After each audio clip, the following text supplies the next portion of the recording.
जिल्हाधिकारी डॉक्टर राजेश देशमुख यांच्या हस्ते परिवहन अधिकारी कार्यालयाच्या वतीने आयोजित रस्ता सुरक्षा सप्ताह 2023 चे उद्घाटन करून मोटारसायकल फेरीला शुभारंभ करण्यात आला। 11 ते 17 जानेवारी या कालावधीत हा सप्ताह राबवण्यात येत आहे।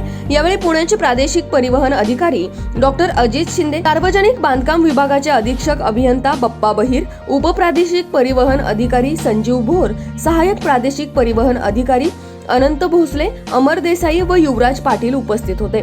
मोटारसायकल फेरीची सुरुवात जिल्हाधिकारी कार्यालय येथून सुरू होऊन पुढे कॅम्प, पुलगेट, स्वारगेट, सारसबाग, टिळक रोड, लकडी पूल, फर्ग्युसन महाविद्यालय रोड, कृषी महाविद्यालय, संचेती हॉस्पिटल मार्गे परिवहन कार्यालय येथे या फेरीचा समारोप करण्यात आला।